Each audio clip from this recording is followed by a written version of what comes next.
Good morning, good morning. How's everyone doing today? You may be seated. Oh, it feels good in God's house this morning, doesn't it?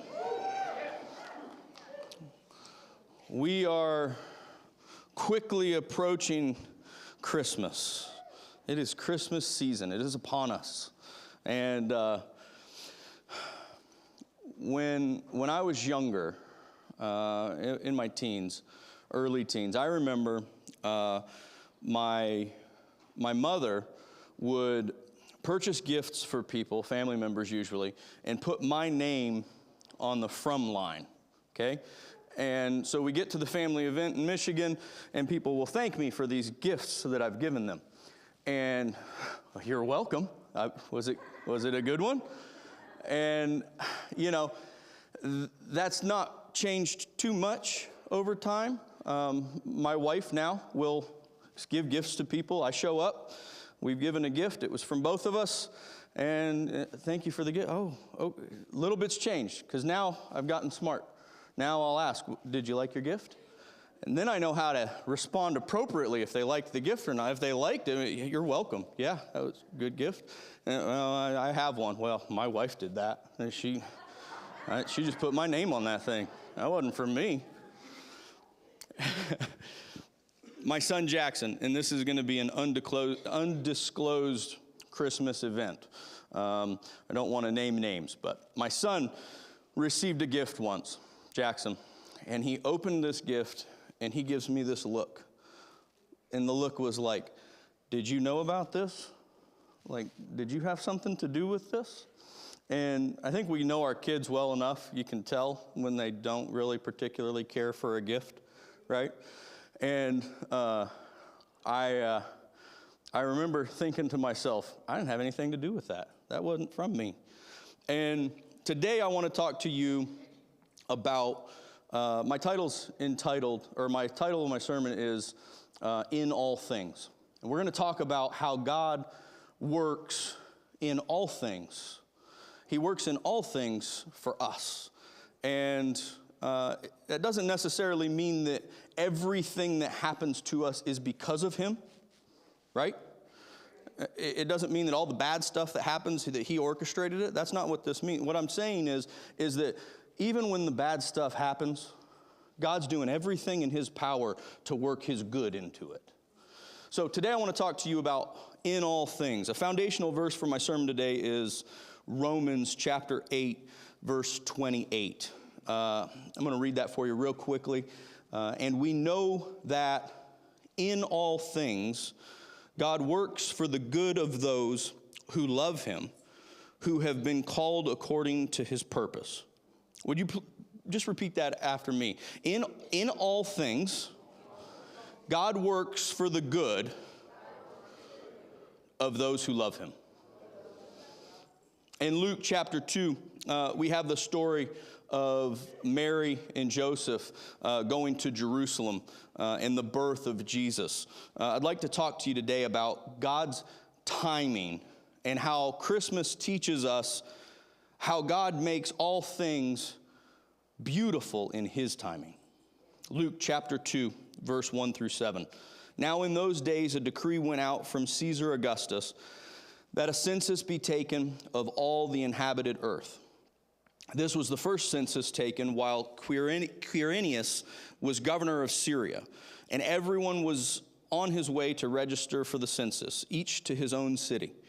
Joseph also went up from Galilee, from the city of Nazareth to Judea, to the city of David, which is called Bethlehem, because he was of the house and family of David, in order to register along with Mary, who was engaged to him and was with child. Let's focus real close on verse 6 and 7 here. While they were there, the days were completed for her to give birth. And she gave birth to her firstborn son, and she wrapped him in cloths and laid him in a manger, because there was no room for them in the inn. We're going to jump real quick over to Galatians chapter 4, verses 4 and 5, real fast. It's up on the screens for you. You can cheat. But when the fullness of the time came, God sent forth his son, born of a woman, born under the law, so that he might redeem those who were under the law, that we might receive the adoption as sons.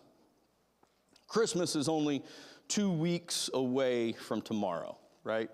We've waited 350 days so far, and we're almost there. Seemed like we never get there, and now it's coming too fast. One man said, "It's not easy to forget Christmas. Visa keeps reminding you for months to come." Visa? Get the bills? Okay. Reminds me of a joke. A lady received her Visa bill from last Christmas, and there was a note attached. In the bill, it said, "This bill is now 1 year old." She sent it back with a note and said, "Happy birthday, Bill." Christmas is about God's timing in the lives of men. In Ecclesiastes chapter 3, Solomon says some amazing things about God's timing. Let's look at that together. Ecclesiastes chapter 3, verses 1 through 8. "There is an appointed time for everything, and there is a time for every event under heaven. A time to give birth and a time to die, a time to plant and a time to uproot what is planted, a time to kill and a time to heal, a time to tear down and a time to build up, a time to weep and a time to laugh, a time to mourn and a time to dance, a time to throw stones and a time to gather stones, a time to embrace and a time to shun embracing, a time to search and a time to give up as lost, a time to keep and a time to throw away, a time to tear apart and a time to sew together, a time to be silent and a time to speak, a time to love and a time to hate, a time for war and a time for peace." And then in verse 11, he says, "He has made everything appropriate in its time. He has also put eternity in their hearts, except that no one can find out the work that God does from beginning to end."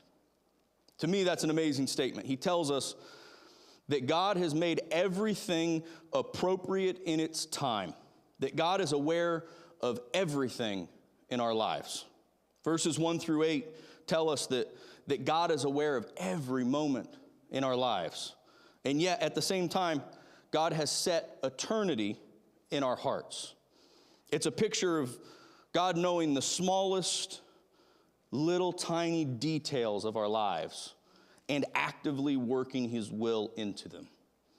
And it's also a picture of God setting eternity in our heart. It's the big picture and the little picture. It's the macro and the micro all together. In all things, God works for the good of those who love him. Christmas is the story of the incarnation, of God becoming man. Christ was fully human. Let's look at Luke chapter 2, verse 7. The first part says, "She," which is Mary, "gave birth to her firstborn son, Jesus." This speaks of the humanity of Jesus. Mary, a very human woman, a young Jewish girl, gave birth to a very human baby. She gave birth to her son. Everyone say, Jesus was a man. A little bit louder for me. Jesus was a man. So, Jesus was fully human, and yet he was also fully divine. Look at Galatians chapter 4, verse 4, where it says, "And God sent forth his son." That's divinity. God being born in the flesh. Everyone say, Jesus was God. One more time. Jesus was God. He is Emmanuel, God with us. Jesus was human, yet divine.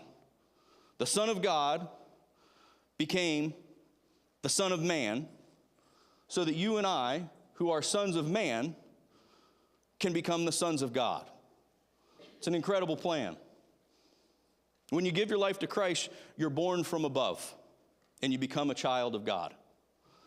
God's your father, Jesus your older brother, and believers your family. Let's put our hands together real quick and thank God for making us a part of his family. Let's take a closer look at the last phrase in Luke chapter 2, verse 6, which shows us God's timing in Mary's pregnancy. The days were completed for her to give birth. In other words, the 9-month period of Mary's pregnancy had passed. Now, let's look at the first phrase of Galatians chapter 4, verse 4. And when the fullness of time had come, in another translations read, and when the right time came, when the set time came, when the time had fully come. It's telling us that time was full. It was ripe, like fruit. Time was pregnant and about to give birth.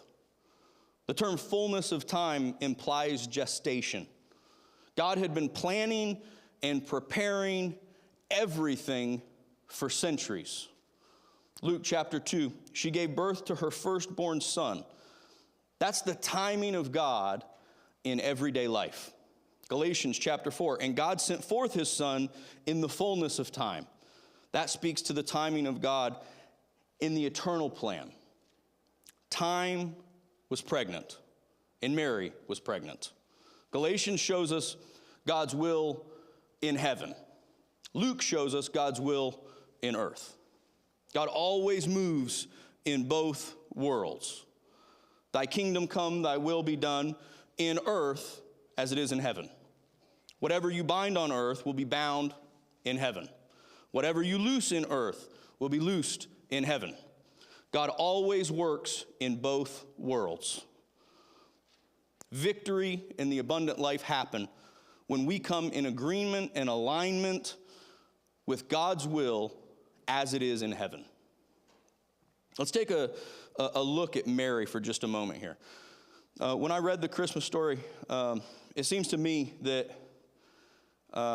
God's timing in her life was very, extremely inconvenient. Have you ever had something happen and you felt like this just is not the right time for this? Anyone? We're in church, let's be honest, okay? I want to give you real quick 5 reasons. We're just going to hit these real quick. 5 reasons why Mary might have felt that the timing of Jesus' birth just wasn't right for her, okay? First, she and Joseph weren't even married, okay? Having a baby outside of marriage would have been extremely scandalous in her small village at that time. They'd have shunned her and shamed her. The community and possibly even friends and family would have done the same. We know how people can be. We know how judgmental they can be, the gossip. And I'm sure it would be even worse in a small town. Second, her baby would be born in occupied territory. Her baby wouldn't even be born at home where she would feel a sense of comfort or safety. The occupied territory of a foreign government is not the ideal place where you want to give birth to your child. Third, the national census messed everything up, completely changed their plans. Mary and Joseph planned to have their baby in Nazareth with the support of family, friends, but the census uprooted them. They had to travel 100 miles to Bethlehem. Everyone say opinion. Opinion. It's my opinion the only reason for this trip was to register for taxes, okay? I don't think at that moment that Mary and Joseph were of the mindset, we have to take this trip to Bethlehem so that Jesus can be born there to fulfill Micah's prophecy, okay? I don't think that was the thought process. I think they said, we're not real fond of Caesar and all the new ways he's coming up with to tax us.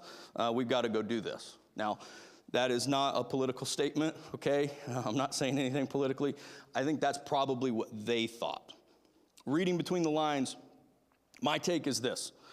Mary and Joseph didn't want to make this trip. Now, I want you to think about it a little. We're going to hit this from a different angle, a little bit more logically. What woman wants to travel 100 miles in a car 9 months pregnant, let alone a donkey or by foot 100 miles, okay? Just some logic we're going to throw in here, okay? The week before she delivers a baby, she traveled 100 miles on a donkey and by foot. And then, don't take this the wrong way. Don't throw things at me. But what man wants to travel 100 miles with a 9-month pregnant woman, 100 miles on a donkey or by foot? Am I right? Okay. Fourth, she had no support system in Bethlehem. In fact, Mary had probably never been to Bethlehem before. Strange town, strange people, strange environment. She's away from her mother, her sisters, away from her family, away from her support system that would have given her comfort. The people you want to surround yourself with when you're giving birth to your child, especially your firstborn child. Fifth, they didn't even have a decent place to stay, let alone to deliver a baby, okay? I want you to think about this. They traveled for a week, 100-mile trip. They finally arrive. There's no room in the inn. No room. Do you think Mary might have had something to say about this to Joseph?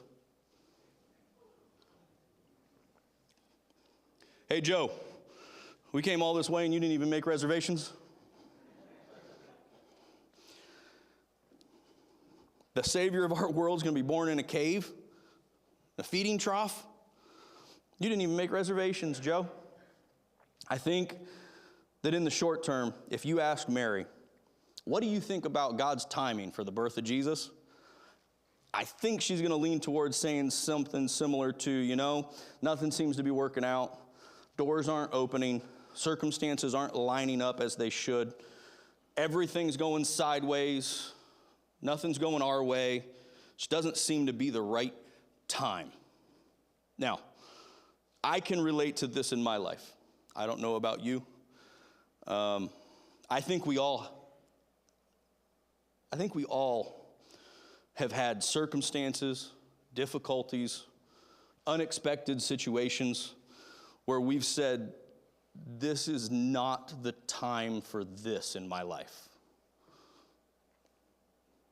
I want you to listen to this. We only get one small piece of an incredible, complex, eternal puzzle. And when you only get one piece of the puzzle, sometimes it's easy for you to just shake your head and think, this does not make any sense. How does this make sense? Listen, we don't see the whole picture. We usually get a piece or two.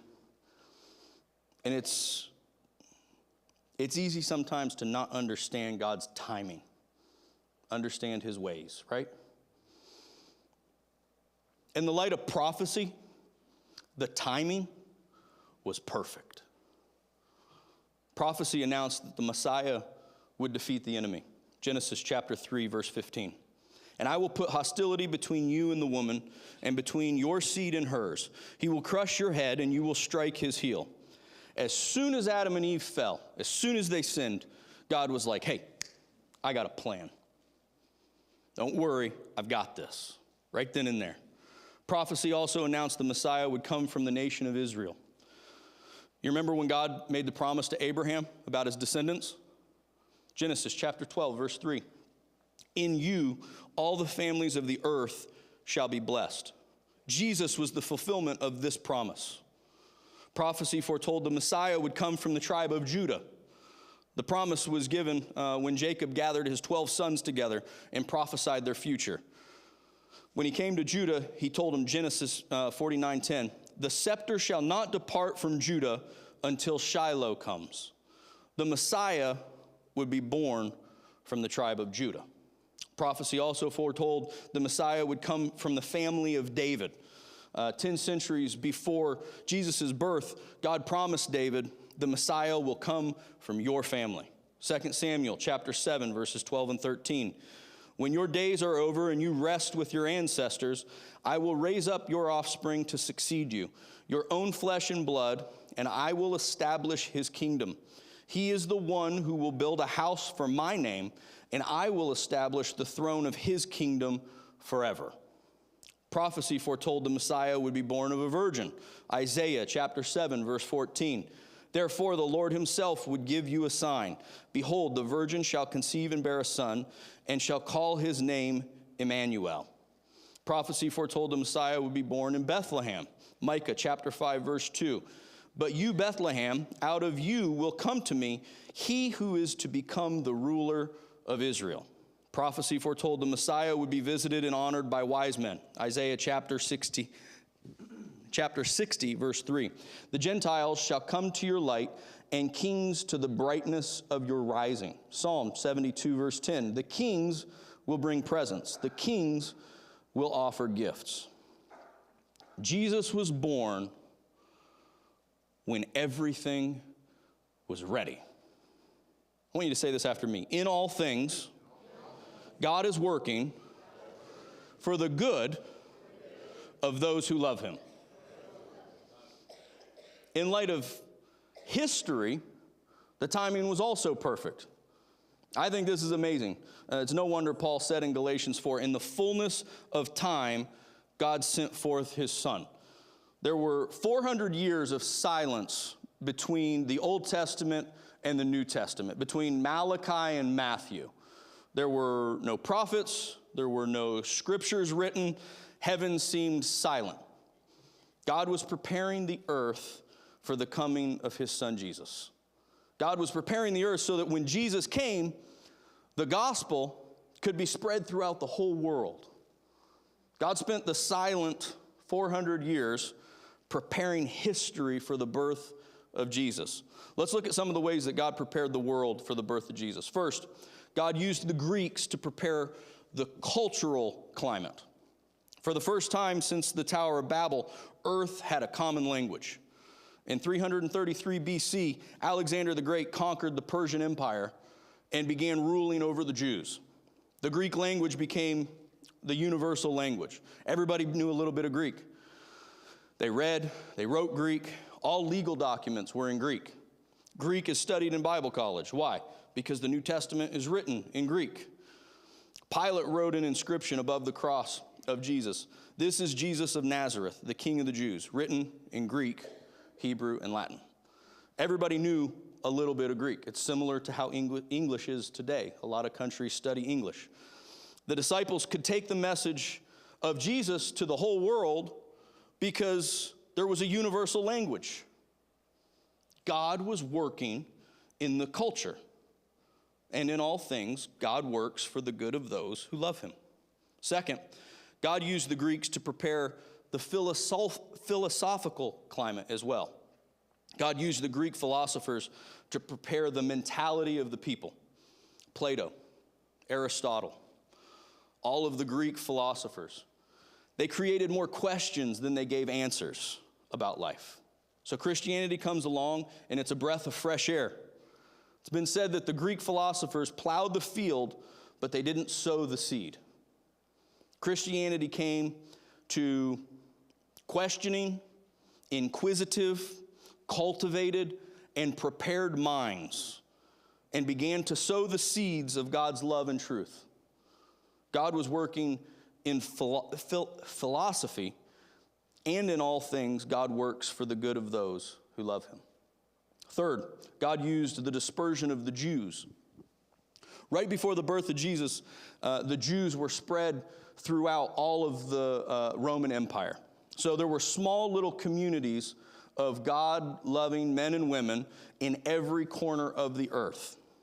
That's huge, because after Jesus' burial, resurrection, ascension, the gospel was preached first to the Jews. Every Jewish community in the Roman Empire was like a seedbed of evangelism in that area, in that community. Had the Jews remained in the same place, evangelism would have been limited to Israel. But they spread throughout the whole world. Again, God working. In all things, God works for the good of those who love him. Fourth, God used the Romans to prepare the religious climate. God had used the Jews for 4,000 years to spread the idea that there was only one God, Jehovah God. But by the time of Jesus' birth, the world was a pagan and polytheistic world. The Greeks worshipped hundreds of gods and goddesses. The Romans worshipped hundreds of gods and goddesses. But the Romans even brought to the world the idea of worshiping a man. Then, just before the birth of Jesus, Caesar announced that he should be worshiped as a god. The Romans introduced the idea of God in the form of man. Now, the Roman Empire was massive, right? They had conquered scores of nations, of peoples, of religions, and they were tolerant toward all of these religions. But they had one rule. All religions had, all sects, all of them had to proclaim that Caesar was God. Everyone eventually complied, except the Jews. They would never do it. Finally, after decades of killing and intimidation, Rome finally said, all right, we're going to give the Jews an exemption. We're going to give them a pass. Now, I want you to watch God's timing. Just after the Jews no longer had to proclaim that Caesar was God, came the birth of Jesus. And for the first 70 years after the death and resurrection of Jesus, the Roman Empire actually thought that all Christians were Jews and all Jews were Christians. By the time the Romans realized they weren't the same, Christianity had already taken root in the Roman Empire, and they would never be able to uproot it.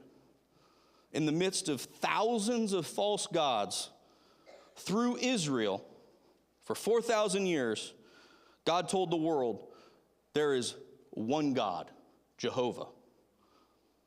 And they proclaimed it to the world, that the Messiah would come to save the world from their sins.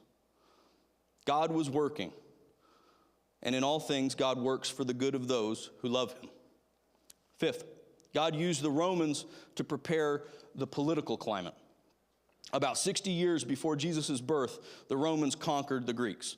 When the Romans took power, there was one government over the entire world.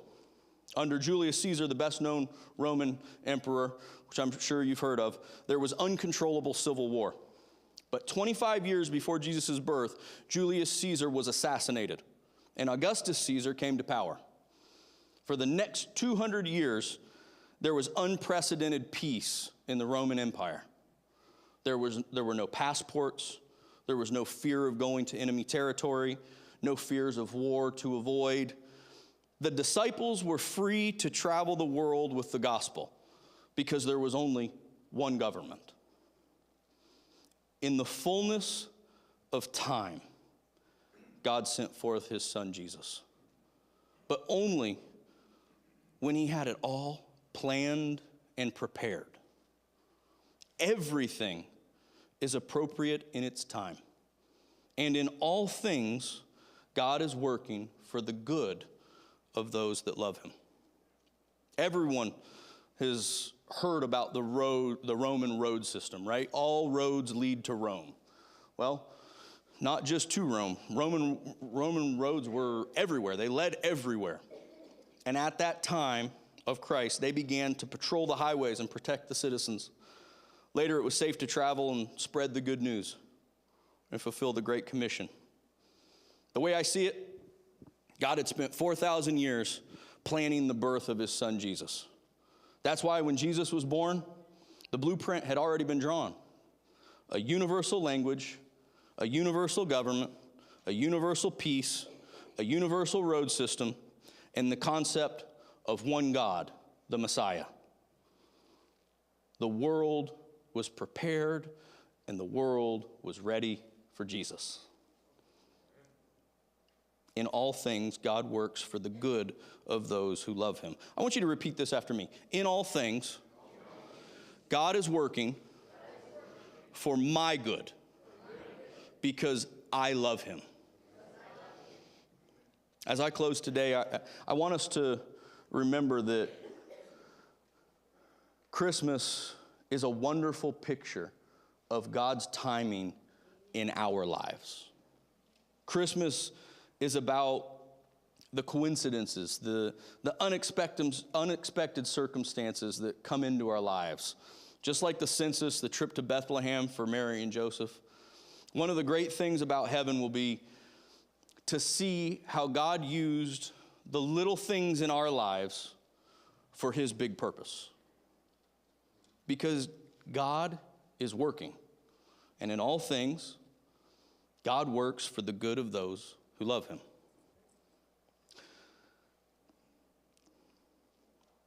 Abraham Lincoln, one day, he was out back of his shop, was rummaging through an old barrel. As he was finishing, he reached down and he felt a couple books, and he pulled them up, and he saw that they were the Blackstone's commentaries. Something happened to Abraham Lincoln as he read those books. He was inspired to become a lawyer, and it changed the direction of his life completely. He studied law, he entered politics, as you all know, became the president, the healer of a divided America. It all started with him rummaging through a barrel. Was this a coincidence?